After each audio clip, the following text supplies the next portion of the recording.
What's up, everybody? We're back again with another episode of Ask Chad, Grassy, Logic. I'm here today with Brittney Stone of P37. She's joining me today to have a good conversation, tell you guys a little bit about P37, and we'll have a couple other conversations for you guys. So, Brittney, thank you for joining me today. Nice to be here. Nice for you to be here as well. So, yeah, we've met before, a couple of times before, and, we kind of tell the same message and everything. So it's really great. I just wanted to, say that beforehand because there's not many people in the industry nationwide that really touts the same information sometimes, and it's kind of frustrating. So when you meet other people on the same level as that, you're like, oh, thank God. Yeah, I think I found you on Instagram and I saw your stories and I was like, oh, this person is New Mexico. Thank goodness there's another person here. So yeah, I'm always trying to spread that education and really the science and just be a good steward of this plant. So it's nice to find other people who align with me there. Yeah, because there's a lot of bro science out there, and we're still learning about this plant. So I mean, I hate to be rude, and stop us there, but could you give the audience a little bit about who you are and everything? Yeah, so my name is Brittney Stone. I've been in New Mexico for a little over a year and a half now. I moved to kind of start something in the recreational market here, and I started with Dreams, and now I'm with Prohibition 37. And that's been really exciting. I really enjoy the New Mexico market, honestly. Yeah. Oklahoma just got a little bit too crazy for me. Yeah, it's a little wild over there. But I really loved it. When I first started in the industry in Oklahoma, it was actually just CBD that was legal. And I was originally, my degrees are in political science, pre-law, and philosophy. Mm-hmm. When it came time to either choose law school or grad school for philosophy, much to my parents' disdain, I chose to go to grad school for philosophy. I was about 2 years into that when I found out what philosophy professors make, and I thought we better find something else to do. And so I kind of left grad school with zero plan and ended up I knew I really liked philosophy and I liked cannabis and I liked video games, so I wanted to make a career out of one of those three things. So I tried GameStop for a while. That was not it. Mm-hmm. I sold life insurance for a weird stretch and ran a sales team. That was interesting. So I started to get some retail and some sales team running experience from those things, and got a call from somebody and was like, hey, we're going to start a CBD shop. Do you want to run it? And I was like, I don't know what CBD is, but sure. Cool. Oh, wow. Yeah, I was like, is it related to cannabis? Okay. Yeah. So I just really took a deep dive into that. And that was the end of 2017. And then before I knew it, a couple of years later, we had 129 CBD stores nationwide and 41 dispensaries in Oklahoma. And so I just kind of got thrust headfirst into the industry. From there, I started my own consulting for a bit. My last name is Stone, so Stoned Consulting just kind of came out. Yeah, too. Yeah, I did about a year of that, and it was fun, and the money was great, but it felt a little unsatisfying. To just hop from company to company. Yeah. I really wanted to have a team to invest in. That makes sense. And, have something that I could watch grow and foster for a long period of time. Yeah, because you create that whole thing and then you kind of just go. Yeah. Yeah. And so that's how I ended up in New Mexico as I came, and I started Dreams with the owners and built that out for them, and now I'm with P37. Nice. So you're a transplant, like some other people in the state, as they like to say. Yes. Yes. I think I'm going to stay for a while though. Nice. New Mexico's really grown on me. Nice. I really did not understand the chilies thing when I first got here. Big fan of the green chilies now. Awesome. Yeah. Good. Well, which is your favorite, red or green? Definitely green. Green. Yeah. The whole red green at Christmas at restaurants. The first time I got asked that, I was like, I had to ask the waitress, I'm so sorry, I don't know what you're talking about. Can you tell it's February, Christmas is over. Yeah, you're like, I'm confused. Yeah. No, to be honest, when I was a kid, that wasn't really a question down here in the South. It was more of a northern thing. Okay. Yeah, because they're different, the South and the North. And so when I heard that the first time, I'm like, I don't know what that is. I'm from here. So no, you're not alone in that one. But yeah, well, welcome to the state and everything. And where are you from originally? Oklahoma City. Oklahoma City. So yeah, I got a buddy from Oklahoma City. I was in the Army with. I went to basic training actually at Fort Sill. So he just took a little short bus ride down the way. So okay. Yeah, Fort Sill's, that area is probably not the best representation of Oklahoma around there. No, I wouldn't say so. Yeah, Oklahoma City really has come a long way in the last 5 years, though. That's good. So we're gonna give Oklahoma City a little credit. Okay, that's They're cool. I've they're never okay. been to Oklahoma City, so I can't speak for that Yeah, one. I do. Latin. I'm clearly living in Albuquerque by choice. So Yeah, that's true. Yeah, fair enough. So, well, welcome to New Mexico, and welcome to the show and everything. So, thank you for that intro. And like I said before, we do tout the same things, and it's really great. Well, I want to say everything. You can't. That's almost impossible. Yeah. For people to tout the exact same thing on everything. But there's a lot of the information that we do tout that I really respect, because like there's not many people that know it and they refuse to learn it.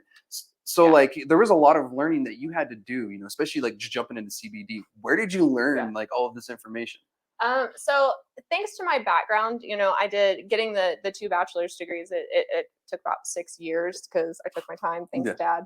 But having that plus the 2 years in grad school, it really gave me a mind for research and how to properly source information. Mhm. And so I started just on Google Scholar, and I looked for any peer-reviewed research that I could find. There was Mhm. not a lot. No. There have been some good books and resources out there, especially by people like Dr. Ethan Russo or Raphael Mechoulam. Anything that you can get a hold of from resources like that is incredibly incredible. Yeah, no, definitely. And I also would just look for podcasts where they were having actual chemists on and actual doctors to talk about these things. Yeah. And it's just been really amazing over the last 6 or 7 years to watch the information that's easily accessible on the internet grow. Yeah, 100%. Because I started in 2010 when I was still in the Army, and I started my research and looking up, because I was Army Intel. I was a human intelligence collector, so I did a lot of analytical stuff. So like you had to do a ton of research, and I had more to work with at that time. But yeah, I had to do the same thing, start from ground up, and like there's really not much that you could work off of, and there was all this bro science out there on growing, because I really was interested in the growing side. I've been growing for 10 years, and yeah, it's a battle even today. Like I'll get stupid questions like, so how do you turn it purple? Do you like put like, purple Kool-Aid in there or something? And I'm like, what? Purple Kool-Aid.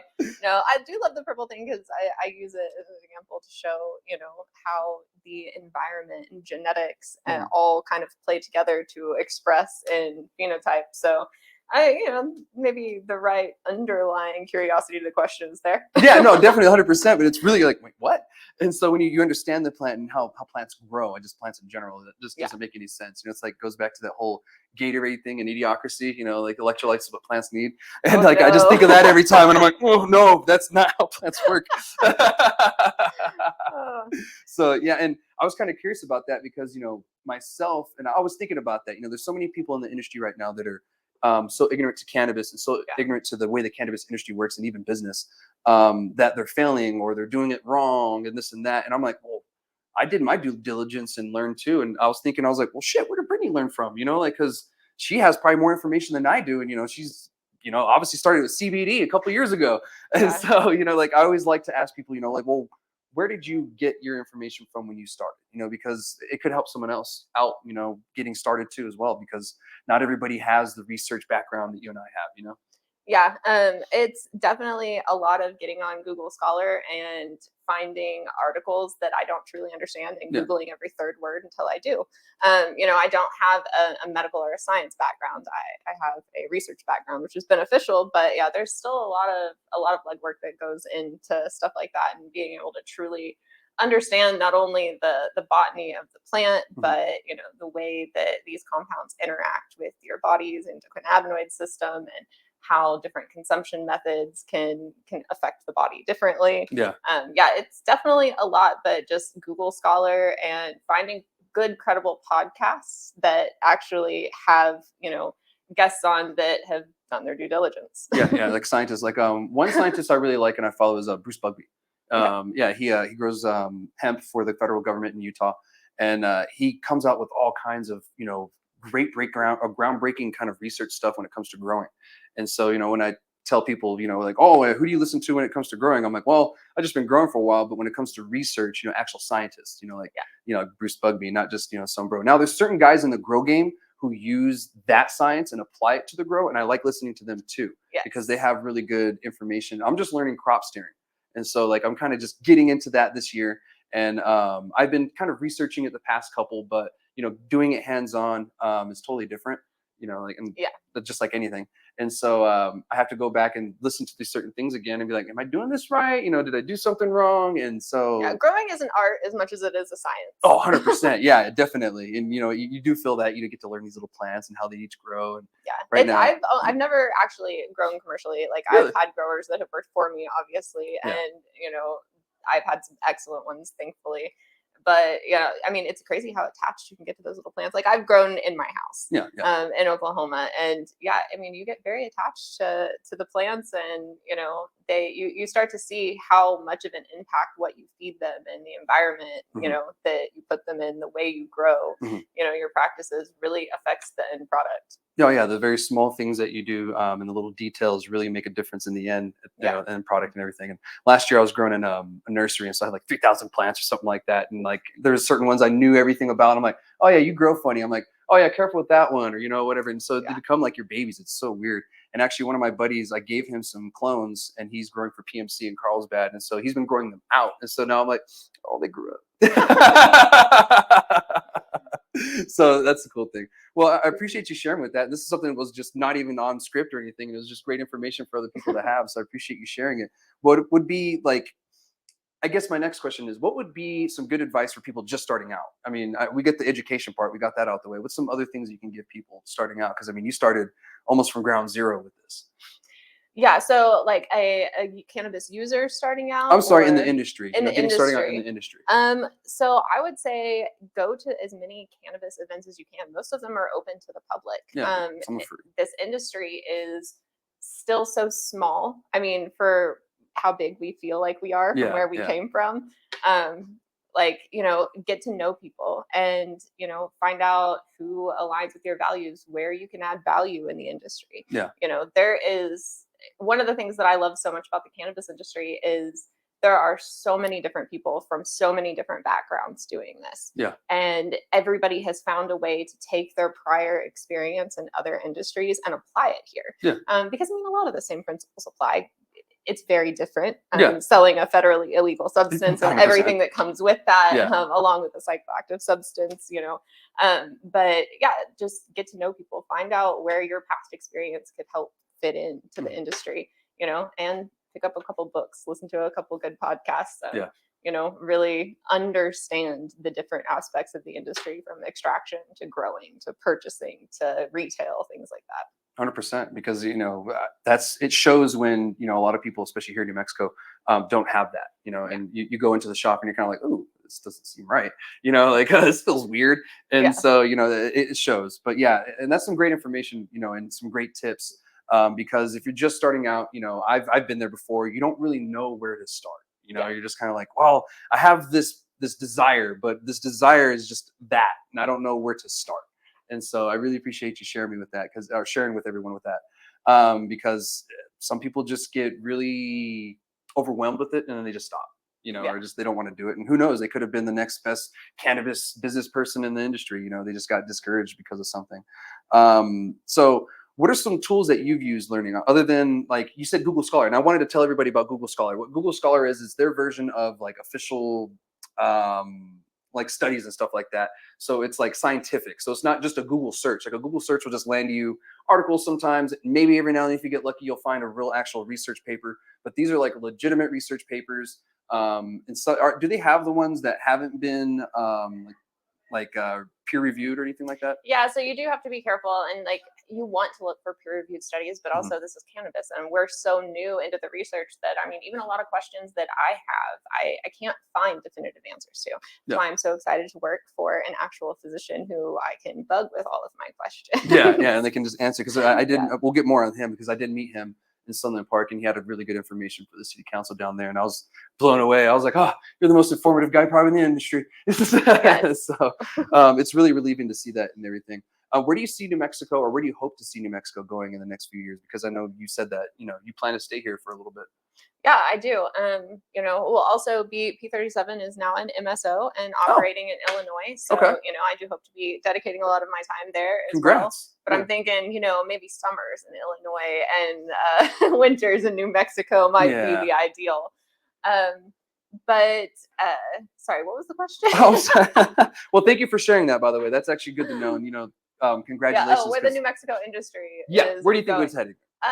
So I see a lot of the same problems that I saw in Oklahoma, unfortunately, with the whole race to the bottom on pricing, and it is a bit oversaturated. Yeah. I hope to see the growers and the manufacturers and the dispensaries in New Mexico start to kind of hold a hard line on like, hey, prices can't fall so low that we're trying to sell quality pounds for less than it takes to produce them, because there is a cutoff there. It does take so much to grow a quality pound of cannabis, and the flower is where everything in this industry starts.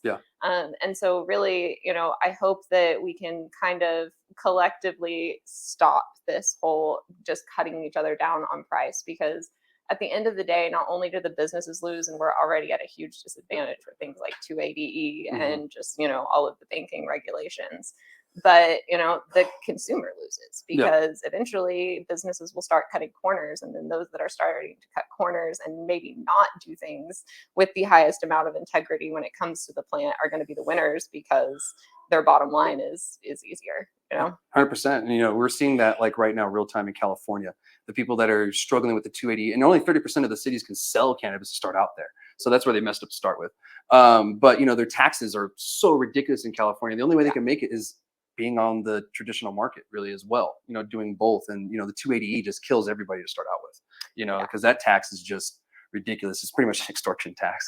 So we don't get messed with by the federal government. But I definitely think the banking laws and everything are predatory. No, 100%. And like it's kind of weird because they're doing what they do with other illegal entities that they work with, but they're just telling you like, oh, we're just going to charge you more because it's illegal. Instead of like, oh, we just have to charge you more. Why? We just have to charge you more. Instead of like, being under the table, they just blatantly tell you it's illegal. So, this is your charge. And that's what sucks.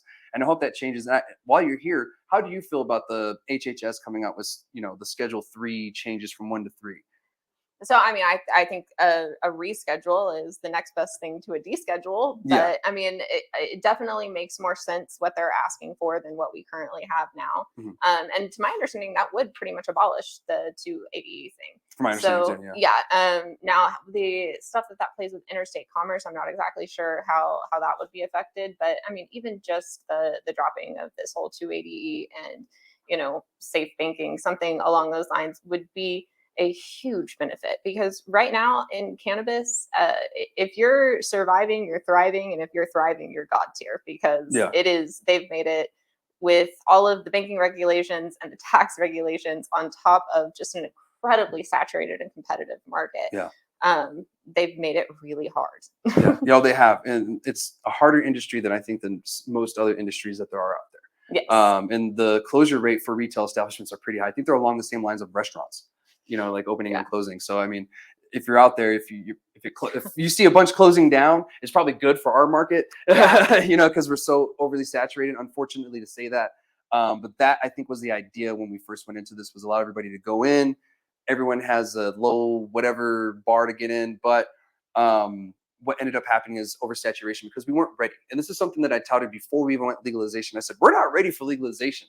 I hope you guys know that. We are not ready for this. We don't have enough growers. We don't have enough retail establishments, because at the time we had 30, 34, I think, companies. And so now there's a dispensary for every 1,200 adults over 21 in the state of New Mexico.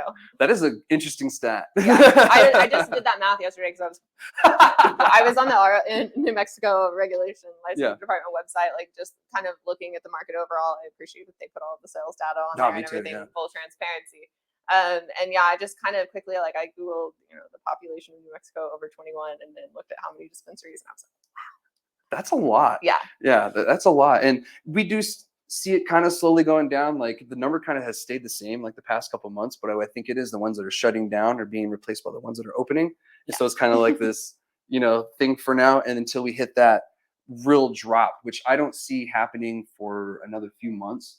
But if they do reschedule this year, I see it happening quicker. Because there's going to be federal regulations that people just won't be able to afford to get on par with. If that makes sense. And that's going to be the case. Either we go Schedule 3 or deschedule. There's going to be those regulations that we have to go by. And I think a lot of people aren't really realizing that too.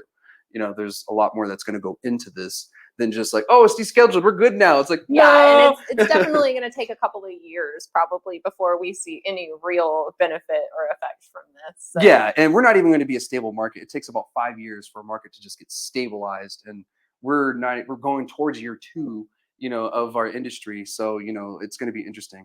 And I just realized we did get off topic for a little bit. Yeah. And there's just really great conversations and everything. So I guess I'll redirect this back, and thank you so much for this information and everything, and about you.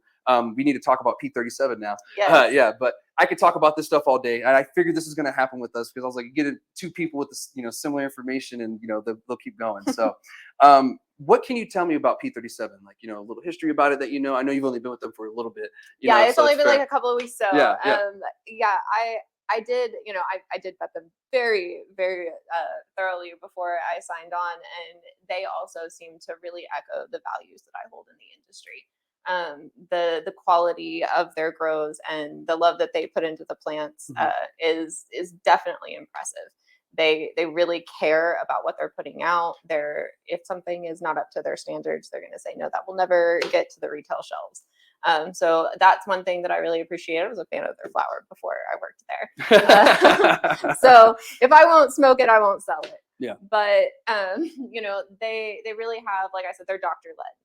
Lee is a physician, and he really believes in the medicine, and that was another thing that was really attractive to me. Yeah. You know, he's also very concerned about the social equity aspect of this. Like, I would like to see us get involved with things like the Last Prisoner Project. I think that really holds true to P37's values, and that's an organization that I'm a big fan of. Cool. Yeah, I've heard of them. Yeah. You know, there's a lot of people who are still, you know, paying for cannabis crimes that, you know, while we're out here making a living off of it, and it just really doesn't seem fair. Yeah, and I've heard it many times. You know, you got the Brads and Chads out there, you know, just jumping into this, while people that are in prison or have been for a long time are just sitting there rotting away, essentially.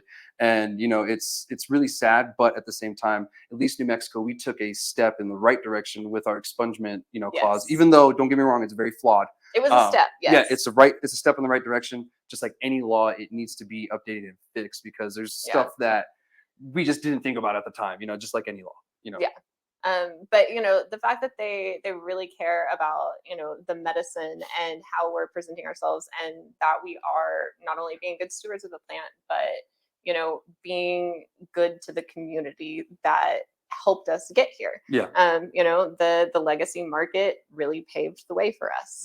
100%. You know, and we owe a lot to the legacy market and the people from it. I mean, even if you disagree with the way they grow or did business, I mean, these were the people who started this, you know, like in kind of groundbreaking kind of thing. I mean, that's where home grows started, was because cannabis was illegal. You know, we wouldn't have as advanced indoor grow stuff as we do now if it wasn't even for that in the first place. It could have all been outdoor greenhouse, for all I know. So that's something that we do owe a lot to, is those people in the past, especially the ones that their lives were taken, you know, through this, you know, either through law enforcement, they get shot for whatever reason, or, you know, through bad deals or whatever. Unfortunately, those people aren't with us anymore, and they can't benefit from this. But, you know, we do owe them a lot, and it's history. You know, there's a lot of history into that. And, you know, I know people personally that have been affected by it. And, you know, maybe one day they'll be able to tell their story, and, you know, it'd be on TV or in a book. So, about the grow, you did mention before the show that you guys have all three. You have outdoor, indoor, and a greenhouse. That is amazing. Have you been able to see any of them, or? Yes, actually, I've been able to see all of them. It was one of the first things I did. Oh, cool. Yeah, I mean, and all of them are equally impressive. I think that in the industry there is a lot of almost a negative connotation towards outdoor flower, which I absolutely don't understand. Done well, outdoor flower can be terrific. You're never going to be able to replicate the sun. And even if we could, it would be so expensive. Why would it be? The sun's right there. Yeah. 100%. So yeah, I mean, the same with greenhouse and light dep, you know, they each type of grow has its own benefits. And I think that there are people who like all types of cannabis, outdoor, greenhouse, indoor. And so having that type of variety is great. Yeah. You know, we definitely don't want to push the narrative that only these very beautiful chunky buds with a high THC content is the only flower that is worthy. Right. They don't even taste good. You know, there's all types of flower, and I think that we need to prize the genetic diversity in plants, especially that comes from outdoor. And, we need to look at, CBD flower just as valuable as a 30% THC flower, because there's somebody out there who could use all types of flower. And we just haven't, we're so focused on potency in most places that we're really closing off a huge portion of the population that might be open to cannabis use. 100%. If we had something that maybe wasn't 30% THC as the prize. Yeah, maybe 15%, THC with 2.5 to 3%, terps, something on that. That's something I go for. If I see something with 2 to 3% terpenes, I'm buying it. I don't really care what the THC levels are on it. Yeah, and people equate that like stonier feeling to that high THC, and really, I mean, in my personal experience, I have just as much of that euphoria feeling on a cultivar that has, 17% THC and 2% terpenes. That does it for me. Me too. Just as much as a 30% THC. Yeah. And I'm gonna keep coming back because it tastes so good. Yes. And like I know when it's good when I subconsciously stop and go, and then I have to stop myself. I'm like, oh, that must be good weed. Yeah, I wish more people would experiment with different types. And like, I'm a big fan of keeping a dosage journal. Oh, cool. Because our own endocannabinoid system is constantly fluctuating. And so the way one cultivar hits you one day, it might not hit you the same the next day. There's so many different factors to how these are interacting with our bodies and the feelings that we're getting. Jot down like, hey, this cultivar that I smoked had this % of myrcene in it, and it really put me to sleep. Yeah. Like, those types of things matter, like keeping track of it for yourself. It's not like a pharmaceutical where you take 800 milligrams of ibuprofen and you're good. Pretty much everybody will feel the same on 800 milligrams of ibuprofen. Right, because cannabis has so much of that variability from person to person, and how these terpenes are going to interact with our system, how these cannabinoids are going to interact with our system. It's just a good idea to keep track for yourself what works for you and what doesn't. Yeah, and we were talking before, there's just many variances in between, even the same cultivar can come from the same or different breeders, and it's something totally different in the phenotype. Yeah.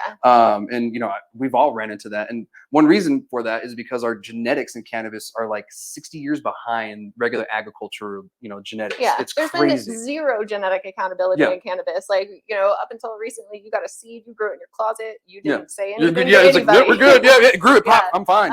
There was no genetic testing and really a good track of genetic lineage. That's why everything's a hybrid now. Yeah. 100%. Yeah, there's no really in the United States land race or like a pure indica or sativa, and that doesn't really even exist at this point. And so even I try to, just like you, when someone says, "Oh, is it indica sativa?" I'm like, I don't know. I just tell them, I'm like, I don't know.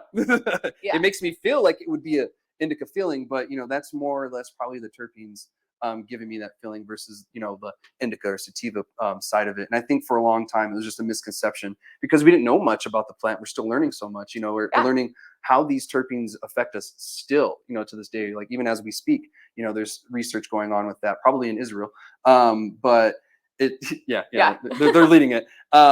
So that's one thing that I'm really curious to see is like, oh wow, we were wrong this whole time on this indica sativa thing. Maybe it was the same, from a plant, they just grew differently, but it was the terpene profiles or the other compounds inside of it that really made the difference. So, it's that was like a mind-blowing moment for me though, because I mean, I also sativa and indica. Sativa meant uplifting, indica was relaxing, and I couldn't make sense of it for myself based on my just own personal effects when I would smoke something that somebody was like, this is an indica, and I'm like, well, it doesn't say, like, it doesn't feel like you say it's supposed to feel. Why? I think probably the best theory of where those associations came from, I got in a conversation I was having with an anthropologist. Oh. And he was telling me, he equated it to kind of like, he was like, how, back in the day they would look at a walnut and they'd be like, that looks like a brain. It's got to be good for your brain.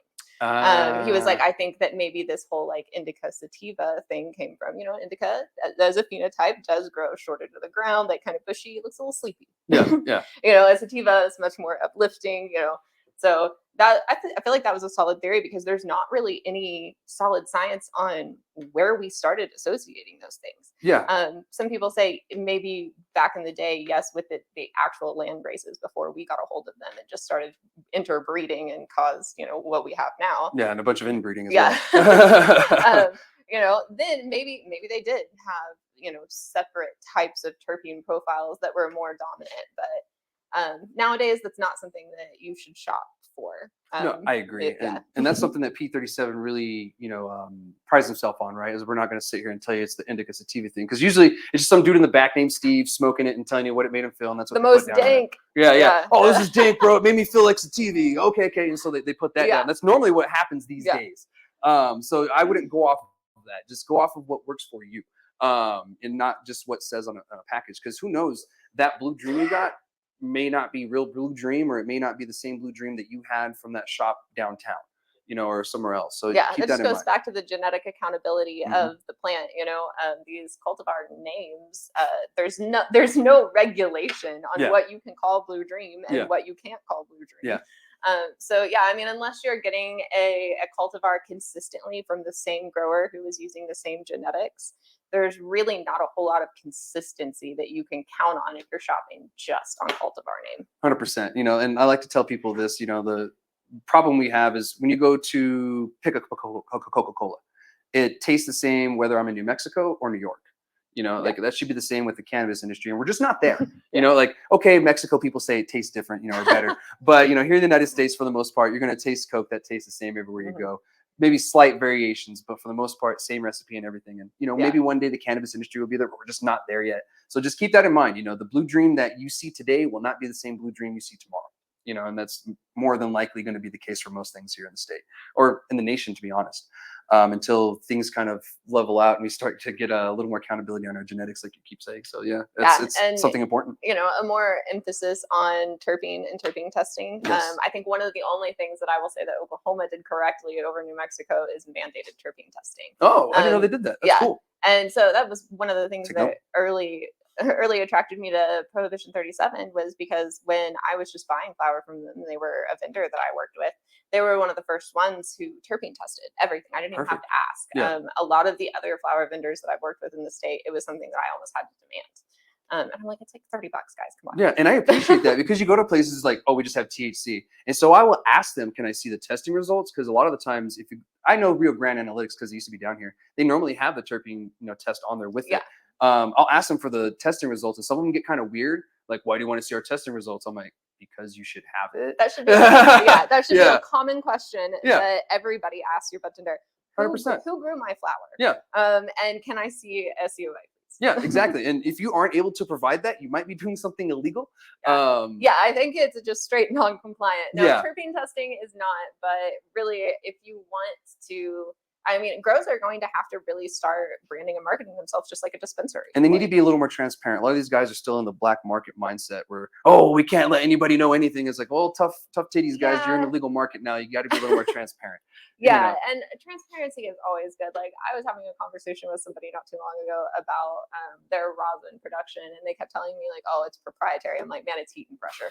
Like it's come on, like your amount of heat and your amount of pressure is not proprietary. There's somebody else out there doing it. The range is only so big." Yeah, exactly. There's only so much you can do. So then I've had people, like the fuck your secret sauce kind of thing, in that sense, and I agree to a certain extent with certain things, like I will share my knowledge, but I won't always share like my genetics, maybe, with someone, something like that. Or, I will tell them what company I'm using, but I won't maybe tell them exactly what I'm doing for the simple fact that, and it's not even for like a fuck your secret sauce thing. It's for the fact that what I'm doing in my plant and my grow will not be the same with your plants and your grow, and absolutely. Your cultivars, even in a singular grow, one cultivar is going to be different from another cultivar and what you give it, how you treat it. I mean, the plants vary so much that I wouldn't want to tell you I'm doing this, and when it doesn't work for you, you come back pissed at me, and I'm like, well, it worked for me, and you're wondering why. So that's the reason why I do that. But we keep getting on some really good conversations, and they do base around P37, but we keep like,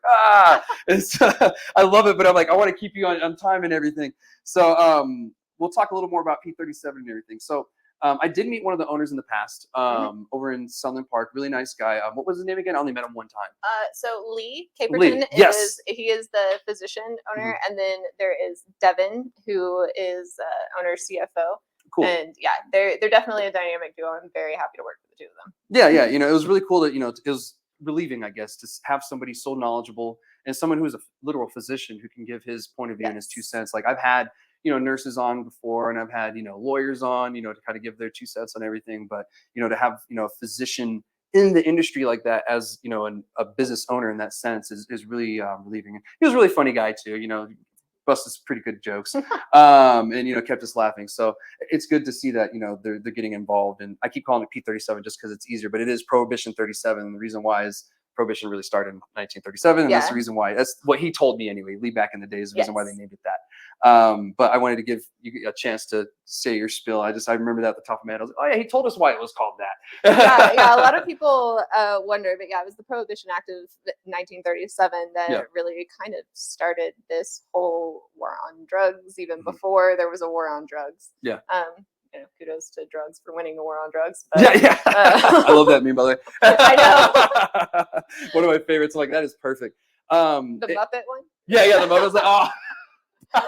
Everything's funnier with a Muppet. Oh, it is. Yeah, like the I can't count past 4 one. That one's pretty fun, the Disturbed song. But yeah, so he really, it goes back to that kind of social equity part of Prohibition 37. And, you know, we are a very science focused company, but social equity is also a pillar that we stand on. And everything that has happened since 1937 surrounding cannabis is things that we need to correct. Yeah, 100%. And, you know, here in the borderland, you know, we were directly a part of that because El Paso was one of the first or the first city to make cannabis illegal in the nation. Wow, so Prohibition literally started here in the borderland, and then it kind of spread out throughout the whole nation. And the word marijuana kind of was coined in the area too, due to a situation between like a Mexican guy and a white cowboy dude, and they got into it. Cowboy guy happened to be drunk, Mexican guy happened to be smoking weed, and then it turned into a whole diabolical thing. But the guy did kind of go into the streets and was kind of acting crazy, but I think he was just having some kind of episode or something, who knows. But they blamed weed, and that's where it came from, that whole thing. So, the crazy marijuana. Anyway, get off of it. I wanted to say this real quick for my vets. If this sounds familiar, P37, that's because it does. P38, the number above it, that's the can opener we all know in the military. During World War II, the P38 was a can opener for your rations. Okay, so I learned something new today. Yeah, you learned something new. So I always remembered this because of that. And it's just one number down. So if it does sound familiar, I'm gonna think about that. Yeah, now you're like, it's a can opener. I'm gonna be like P37, P38. Yeah, and P37 is a pistol, and there is a couple other military stuff that goes with it. But this does have to deal with Prohibition 37. I just wanted to throw that tidbit out there for my vets that are probably like, that sounds familiar. So, but thank you for sharing that with me. Is there anything that, you know, P37 is involved in with like local communities, and like the communities that they do serve? So, you know, honestly, I probably couldn't talk to the specifics. Like I said, I've only my bad. Yeah. But, you know, I do know that we are actively making an effort to get involved in things right now. And I know that they've definitely done stuff in the past, like food drives, back to school drives, you know, things like that for school supplies for kids and, you know, all those different things. But yeah, that is something that now that we're growing, P37 actually acquired Red Barn Growers and almost tripled in size overnight. And so, yeah, we're really kind of making an effort to, now that we're bigger and we've got a little bit more bandwidth, to get out there and really start to make an impact more. Nice. Yeah. Well, I'm glad to hear that, because, you know, a lot of people, they just think that you set up shop and then that's it, you know, but there's a whole community that's, you know, based around you and that you're a part of. Yeah. So, and I mean, if you don't support your community, they're not going to support you. 100%, you know, because you need the community just as much as they need you, or, you know, you're providing a service to them. But yeah, that's great. Are any events or anything planned for the future that you guys have? Yeah. So I know that in Albuquerque, I believe it is, and I left this here so I could look up the specifics and not fumble it. We'll let you pull those up. Yeah, it's going to be a dinner. Ooh, and I think you mentioned that it's a 5-course meal dinner. Yes, so the Silk Cannabis Infused Dinner is September 24th at 7 to 11 p.m. And you can go to our Instagram and purchase tickets for that with a link in our bio. Awesome. And yeah, it's going to be a 5-course cannabis infused dinner infused with P37 flower. So I'm very excited about that. Nice. Yeah, I'm excited about that too. I mean, I'm happy to see that more people are doing like these infused dinners and really taking advantage of the whole industry's program and the law, like what we allow, Yes. because not many places allow you to do this, like not many Yeah. places even have consumption lounges.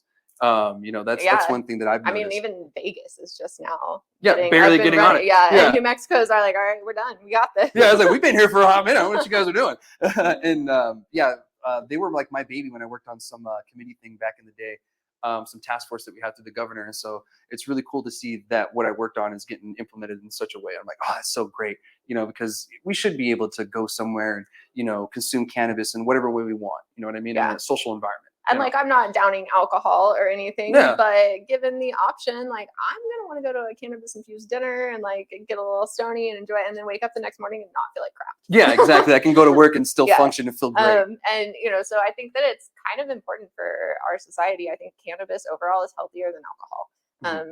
As a recreational use. And so the more we open these consumption lounges and these infused dinners, and we can kind of start to build around the social aspect of cannabis and build that community, like, it's totally cool to go to a consumption lounge instead of a bar now. Like, Oh, 100%. I love that. Yeah, me too. And like, I say that all the time. You guys want to consumption lounge? Like, oh yeah, I forgot.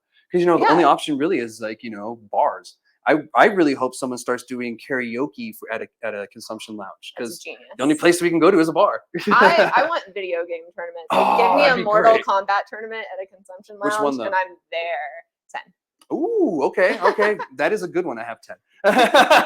Old school Mortal Kombat kids here. But yeah, that's great that you guys are doing that, and the whole dinner thing. That's so awesome. Like I said, is there anything else that you guys have planned going on, or anything that you want to say before we move on? So we do have a location opening here pretty soon in Sunland Park, which I'm very excited about. It's probably why you met Lee there. Yeah. Yeah. This was last year. So I'm sure it's been in the works for a minute. Yes, it is going to be a beautiful store. They've been working on the build out for a while. Go check it out when we're open. Nice. And do you happen to know where in Sunland Park it's going to be? Like the little main area where they all are? Or? I do not, actually. Okay. Well, we'll figure that out here soon. So people can, keep track and, maybe follow you guys. What's your social medias? Do you happen to know what the Instagram is? Yes, I do. And much like every other company, we got shut down and had to restart. So it is P37.nm. P37.nm, no underscores. So look that up on Instagram, give them a follow if you guys are curious or whatever. You want to see whatever events they have going on, Some beautiful grow photos. I was just going to say that. Yeah. I looked earlier and there's some beautiful grow photos. I love looking at, weed porn. That's exactly what our Instagram is. Yeah. Shout out Robert for his awesome photography skills. Oh, shout out to him. Yeah, they are gorgeous pictures though. So thank you again for joining me today and sharing more about UNM. That's the next topic, about P37 and yourself and everything. I know we got a little off topic on certain things, but I kind of feel like they were really important topics to kind of bring up and just kind of put out there. So thank you again, and thank you for P37 and for letting you come down here and have this conversation with me. Well, thank you for having me. Of course, awesome. So we're going to continue the conversation though of a couple of other topics, and I'm sure we'll probably get off topic again on some other things that we'll talk about. So it looks like UNM is introducing a cannabis program for education. So that's cool. Yes, I love that. I'm glad that more universities are kind of taking that and doing it. What scares me is that rule that the state is trying to implement is where it's forcing it. So now what I'm afraid of is, are these places doing it right, have the right information? That's what always scares me. Is like, are these places touting the right information, or is it something old? So that's always my concern, but that's just a concern with anything education when it comes to cannabis. But I do like the fact that they are working and partnering with other people, because they're partnering with someone called Green Flower. I guess they have. Familiar. Yeah, I wasn't either until I was researching this and everything. But they have partnerships with LSU, Syracuse, and Louisiana State. They're in 16 states with 19 different universities at the moment. I had no clue. This is kind of like flying under the radar is what I'm feeling. And so they're really trying to help people with the business part, business management, the medical use part, compliance. That seems to be a huge issue here in New Mexico. Yeah, I mean, if you read through the laws, like, I have a pre-law degree, and sometimes even I'm like, what do they mean? And you got to read it a couple of times. Like, having somebody just pick that up and try to understand, and not only understand but operate a business on the principles in there is difficult. Yeah, 100%. It is. And even sometimes when you try to explain it to them, they still just don't get it, because I've tried. You know, there's certain people that just a lot of doesn't make compliance sense. consultants make a living for that reason. That makes sense. Maybe I should do that. So, but yeah, you know, compliance is a huge issue here. And I feel like, you know, it's just lack of education when it comes to that. Now, Yeah. I'm not saying people don't know how to run a business, but they might not know how to run a cannabis business. You know, they're kind of different, similar but different. You know, like if you're going to be selling, let's say, ice cream, and you want to go to sell cannabis, they're two different things. You know, like, you know, when you're selling them, you're going from selling a food item to a retail item. You know, like it's two different things. So there's certain things that you have to kind of figure out, which I like. Cannabis has that weird, like, perishable item plus federally illegal item plus retail item, like, thing it's got going on. So it's unlike any other industry for sure. It is, and we're still molding it. We're still figuring out how to regulate this, you know, because no one's done it correctly yet. And we're still so tiny. Like, an example that I like to think of when I'm thinking about like how small our industry is, because it does sometimes feel really big. I mean, even from just 10 years ago. Yeah. But like CO2 machines, like what they use to extract, like, for coffee, to make decaffeinated coffee, like the scale of those machines versus like the scale of a CO2 cannabis extraction machine, tiny. And eventually we are, I think, going to get to the same level where using these CO2 machines that take up an entire room. We're going to continue to grow so much. No, 100%. And I already see some of these, you know, whole room extraction things kind of coming up, you know, on the up. So yeah, I mean, and I say this, you know, legalization helps with innovation, you know, like, and that's kind of been true this whole time. When we cut down on legalization, or we kind of pull back a little bit, we cut down on the innovation side too as well. So, you know, I'm glad to see that that's happening. And this whole education part, you know, it's really important. Do I feel like should it be forced? No, not until we get more standardization when it comes to education and the information that's put out, because, you know, one education per place could be different from the other, and that's what worries me. You know, like if we're gonna do this, let's do it right. You know, if we're gonna have education, let's make sure that the information that we have is accurate. You know, and that's for to the everybody. Best of our knowledge. Point accurate. Accurate at the time. I have a feeling that 10, 15, 20 years from now, we're going to look back and be like, well, that was wrong. Yeah, well, that was stupid. You know, we just, like, they're just now opening up. And I think, you know, rescheduling will also open up a whole, like, area of research that we've not been able to see before with cannabis. So it is scary to mandate certain education programs and certain ways of thinking, because we don't want to be dogmatic at this point in the industry. We really want to leave ourselves open to new research and, you know, pushing for more research. Yeah, 100%. You know, because we've researched alcohol and tobacco enough to know what they do, their effects, etc. We're not there yet with cannabis. You know, like, we have these ideas, and we've had these, you know, oh, it's safe, whatever, for all these years, but there's no solid evidence for it yet, you know, to say, like, these are the solid studies that have been peer reviewed, this and this and that. You know, we have some from the past, don't get me wrong, but things change, you know. And things are really looking good for us. Yeah, they are. Yeah. So far, it's like only looking bad if you're under 25. Yeah. So, you know, and it's just, we don't even know that much about our own endocannabinoid system. We just found a new organ under our skin, what, 3 years ago? And like, what we don't know is insane. Yeah, 100%. And, you know, I always say that the unknown variables will always kick you in the ass in the end, and you just don't know about them, so they just happen. As a philosophy background, I'm with Socrates. The only thing I know is that I don't know. I love that one. Yeah, 100%. Because you just only know so much, and then what you don't know, you don't know. Yeah, and if you kind of mandate these certain education things that even, you know, until we're very sure, that's just repeating bad information, and people need to be open to new information in this industry. And that is my fear. My biggest fear is that, you know, one school is going to tell the dude to use grape Kool-Aid to put in his plants. The other one's going to be like, what the hell? You know, so, and that's going to happen. You know, we're going to have some old information from one place, or incorrect one, and then better information at another. And until we get on a more standardization level, I see something like this kind of being good in practice, and you know, I see it being in the right direction, but I don't think we're in the right place right now, scientifically, to really implement this fully. Maybe not on the scientific side. On the business side, I definitely believe there needs to be some sort of mandatory education. Like, there are people that are putting in their entire life savings to open a dispensary, and they really need to truly understand what they're coming up against, because this is a rough industry to start in. 100%. And last year I was on a different podcast, and we touted that. Do not do that. Do not put your life savings toward this, guys. If you don't have the money, don't do it right now. And to be honest, it may have been a better idea for those people who didn't, to wait. because Yeah. right now we have people who are closing down, they're selling their businesses for really cheap, and they could have used that money to go and key turn business kind of stuff, and they could have killed it. So again, if I will say it again, if you don't have the money, don't use your life savings on this. Don't bet the house.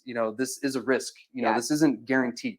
And it's more of a risk than other industries because you don't have the sort of bankruptcy protection and things like that you would in other not so federally illegal industries. 100%. Yeah. Because, if you go bankrupt, you're kind of screwed on your own. You have to figure that out. You can't even claim, tax credits for like buying pens for your office, so think about that at the end of the day. So if you are going to get into this, do it right. The licenses are still open.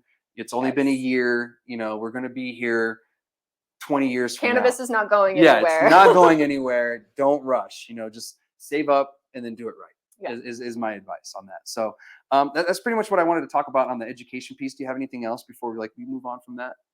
No, cool. Yes, because it was really short and sweet. It's just UNM's working with this company who's education thing, and they're working together to help people. So, one thing I did want to mention on that, they are allowing people to join the program by the end of the week. So you can go to UNM and they probably have something on the website. So this is something that sparks your interest. You have until the end of the week to get into this semester. So I wanted to mention that before we move on. So next topic is going to be sales. So it looks like the state has record sales. And this one's going to be a short one too, because it's pretty cut and dry. We sold $48 million in cannabis last month, and 13 million came from medical, and 34 million came from adult use. Yeah. I'm hoping to see that medical number rise and rise as they, kind of relax the restrictions around, I think anxiety and insomnia are now conditions you can get a medical card for in New Mexico. So hopefully we see that number rise as more people start to get their medical cards and stop paying taxes. I don't purchases. I don't get why people don't get their card. I'm like, dude, stop paying taxes. If you have insomnia or anxiety, stop paying the cannabis taxes. You guys hate the government so much. Well, stop paying them taxes, and they're allowing you to do it. You're legally allowed to not pay taxes on this, so do it. And a lot of the times they will take medical insurance. You don't have to pay for it out of your pocket. And I got my card within 36 hours. People are telling me they're getting it within 24 or less, because it's digital now. So they just, they send you a file and that's it. So, it's really painless, guys. The doctor visit isn't that bad. If you see that doctor the first time, the next time when you renew, you can just do it over the phone or over the video. So wonderful. After a while, you don't even have to leave your house.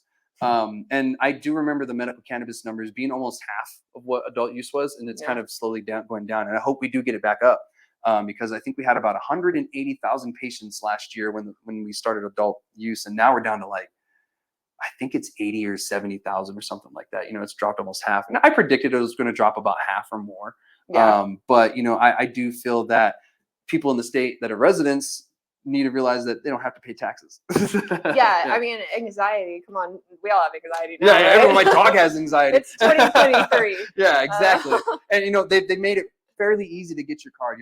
We went from I think 8 qualifying conditions to now we have plus 20 something qualifying conditions, and your doctor can actually umbrella things. So meaning that's why they added the anxiety thing, because a lot of the people were PTSD was the highest number of cases for our program. And I think the reason why is because they were putting anyone with anxiety or whatever under PTSD, because they're allowed to do that. Kind of like any kind of cancer can go under cancer. So that is good because it shows us more demographics as well, and who's using it, whatever. So I'm glad they did that. But anyway, we're getting off topic again. So I really wanted to say this. We actually increased our sales 18% from this time last year, or August of last year. So our sales have an increase of 18%, which is pretty good. And this article I got it from, they had a lot of really good statistics, so I didn't have to do any math. So the average that we're spending is about $14.90 on the adult use side here in New Mexico, which is about a gram or two. And if you're somewhere crazy that's racing to the bottom, $15 for an eighth. I've seen that in some places selling $15 eighths. Well, that's alarming. Yeah, it is. And I'm like, I'm seeing it more and more. And I'm like, that's how are you not growing good. it? Okay. Yeah. I'm like, oh God, what is it? I have questions. Yeah. I do too. And I'm like, oh my God, I hope I don't see that. So $14.90 is the average here in New Mexico, which we're only behind Massachusetts, which is ranked 7th.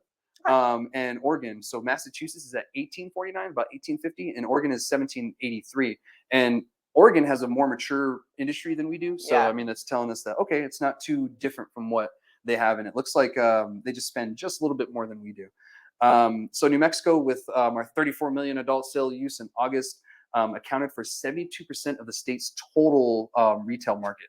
So Wow. all of it, that's kind of huge. All the retail that we have don't have that much retail, but that is like the most of the retail in the state. And it was really cool to see that because it gives you more of a perspective of how much we're actually making in this. Like, don't get me wrong, nothing near oil industry or any of that, but this is a very profitable industry that we didn't have a couple of years ago, and we're benefiting from it. It's not billions and trillions of dollars yet, but it's an industry that is helping the state out. And I mean, I'm seeing more and more construction on the roads. So, what's your kind of thoughts on that so far? I mean, I like to see the sales grow more and more, and I think a lot of that, is the destigmatization of cannabis, especially cannabis over alcohol, like we discussed earlier. More people are going to the dispensaries, and I would like to see some of the tax burdens lessen on the business a little bit. But even in Oklahoma, over the first 5 years I was there, I really saw the tax revenue from cannabis help the city, help the state. We can do a lot of good things for the community with the tax revenue from cannabis. 100%. And every bit counts and helps, because I've had people from the oil industry was like, oh, they'll never be as profitable as the oil industry. I'm like, that's fine. That's not the point. That wasn't what we were going for. That you really do have to make sure as a general populace that you are holding your leaders accountable for how that money is spent. 100%. Because if you don't, then you're gonna kind of lose. You're gonna end up like Oklahoma. After a while, they stop paying attention. And Oklahoma's, with their legal grows and everything that they have there, just there's more going on there than here. And here we have a plant count limit, and I think that kind of helped us a little bit. And us having naturally less water is another natural, barrier to some people getting in and it being way more oversaturated, because Oklahoma was a lesson learned, I guess I would say. Their biggest mistake was they made it too easy to operate in the illegal market, because we did not have a seed to sale. Like when I got here, BioTrack was a thing from the recreational market from day one. And, that was something that we had to contend with, the reporting to the state. And Oklahoma, the first year or two, even still, they're in this whole horrible lawsuit with Metric. The first year or two, it was, you sent a report to the OMMA and they didn't have the bandwidth to verify if that report was true or not. Oh my gosh, that sounds like a mess. The CCD really is doing a much better job than the OMMA did. And I think they were given more powers than probably what Oklahoma was on their side, because they're just medical too. If you guys didn't know, Oklahoma is just medical. Medical. Where there are no qualifying conditions. It is recreational with a permission slip is what I call it. I met the new head of the CCD, and I was very impressed with New Mexico finding somebody who has actual industry experience. You wouldn't think that would be a novel idea to head the Cannabis Control Division, but most states, the head of the a CCD equivalent has zero industry experience. And my hopes from that is that they take what they saw in Colorado, where they came from, and they apply what works and not what works for New Mexico, because certain things that work in other states just will never work here in New Mexico. And I hope that they realize that and don't try to do something that just doesn't work here and is bad for New Mexico, because I've seen that many times when they do that.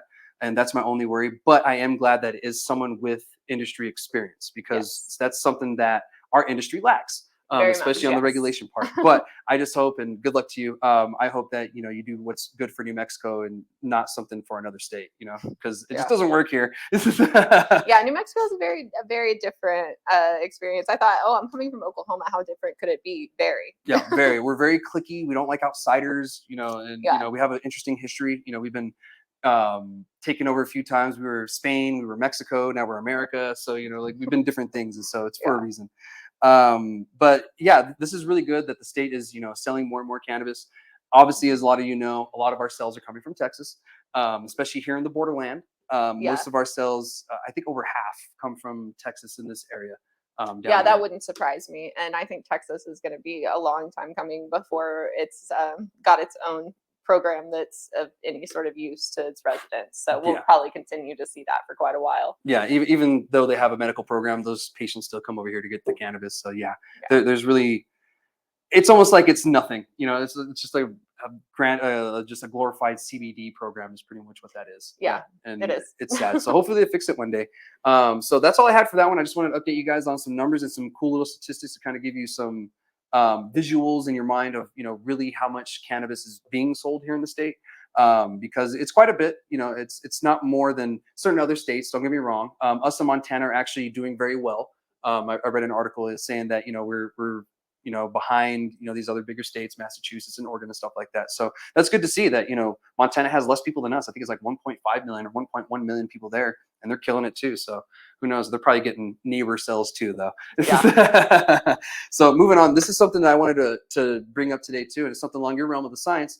So it looks like there's another research that prescribed medical cannabis use is tied to a better health and quality of life, and this goes down to not just feeling better, but also, other tests and stuff too. So I'm sure that, you speak to a lot of patients and you can attest to that as well, that, it does help people. But this is a research paper that, came out, and I'm not sure if it came out today or this week, but it was really new. Yeah, you'll have to send me the actual paper. Yeah, I'll send you the paper on this. I found it earlier today when I was doing I always make my script day of, if you guys don't know. That way, just in case something pops up or something breaking happens, I can add it to the show. But through the week, I usually have an idea where I want to go. But this kind of popped up today because I was asking her, I was like, well, really, what do you want to talk about? And then she was talking about science and stuff. I was like, that's a good thing. I haven't looked up research papers in a while, see what's out there. And this is something that came up. So what this paper is saying, that it might be a significant clinically meaningful improvements, that's from the study, in overall health related to HRQOL. Do you happen to know what that means? I don't, actually. I have no clue what that means. And I think that means health related quality of life. They just abbreviated it. And fatigue in patients with chronic health conditions during the first 3 months of prescribed medical cannabis use. And I think they only studied for that long, so we'll figure out. So this happened in Sydney in Australia. So good on you guys. You're doing some research. And I think their country is medical, the whole country. Yeah. I don't think it's state by state like us. And so they assessed it, and they went off of pain, fatigue, sleep, anxiety, and depression. And actually those are quite important because I feel like all of us kind of deal with some of that. They all kind of tend to go together too. Yeah, 100%. So I'm glad that they did this. So they tested 237 participants, and they assessed them before therapy, and then at the 2-week titration, which is they're just upping their dosage. I had to look that word up. And then they upped their dosage again for the next 3 months. So every month it looks like they up the dosage to try to see. And they say they found across a whole cohort that utility scores and the European Organization for Research, don't know why that's in there, I guess they're a part of it, showed clinically meaningful improvements. Additionally, clinically, they keep saying clinically, improvements in fatigue, reduction in pain with those in chronic pain. So that's good. And that's something that we've kind of known that cannabis does, is helps with pain. But this is kind of like saying like, fatigue is interesting though. I mean, technically if you have chronic pain, you're probably also tired because you're in pain all the time. But yeah, I mean, just fatigue and cannabis use aren't something that usually would go together. Most people think cannabis use like, oh, it's just going to put you on the couch. It's not going to help fatigue. It's going to exacerbate that. And then there's people like me who smoke a bowl out of my bong before I go to the gym every morning. Like, Me too. I don't blame you there. Yeah, I'm the same way. I'm like, oh, I got to smoke before I do this. So no, and that was surprising too, because most people who, use cannabis state the same thing. Like, oh, it makes me sleepier, or, this one in general makes me sleepy. But people like us who are just like, oh yeah, I took a bowl to the head and I'm good to go for the day. Yeah, let's go run 2 miles. Right, exactly. So, but this is a really good study, and it continues. They're going to, my tongue got tied. So they're going to follow these patients for the next 12 months to determine whether the improvements are like patient reported or if it's just permanent or whatever. So they're going to have them go and tell them what's going on. So that's good. That's one of the difficult things about these cannabis studies, though, is it is really subjective to the person. And scientists tend to not like things that are subjective. They want things that they can easily quantify. Yeah, 100%. And, when you have studies like this, there's so many unknown variables that go into it too. So take something like this with a grain of salt. I don't know if this study's been peer reviewed or not yet. It probably hasn't. Since it just came out. So we'll probably take some time for someone else to pick this up and to peer review it and retest it. And, just because the study isn't peer reviewed doesn't mean that it's total bunk. Yeah. But for you out there, just to let you know that I don't know if this is peer reviewed or not, just to, put it out there. And one thing I did want to say about this, and I read in the article, and I did want to mention this, is that several of the authors disclose ties to the pharmaceutical industry. So keep that in mind too. But it doesn't really go along the lines of what the pharmaceutical company would normally say when it comes to Yeah. cannabis. You know, normally it'd be like, oh, it's bad for you, take a Percocet, you know, or something like that. So Reefer madness. yeah, exactly. So it's not going that route. But anyway, that's actually all the topics I had. I had one more, but we're running out of time today. It's getting a little long. I do want to mention 2 events that are coming up here in the state. I have one that's coming on this weekend. I will actually be there in Santa Fe. It's going to be the Green Fuego year anniversary celebration. That's going to be September 16th in Santa Fe at Green Fuego. And then the next one is going to be next week in Albuquerque. It's going to be end of the summer Heady Sesh. So that one's going to be the end of the summer kind of fun session thing going on. If I get you the flyer, see if you can go, because I know you're up in Albuquerque. Yeah. So it should be a good time. But anyway, anything that you have before we get out of here? No, this was fun. Thank you for having me on the show. Awesome. Yeah, thank you. And great conversations. I know we got off topic, but I feel like they were great topics. Yes, I agree. 100%. All right, guys. I'll be back next week with another show, another guest, and some more topics. All right.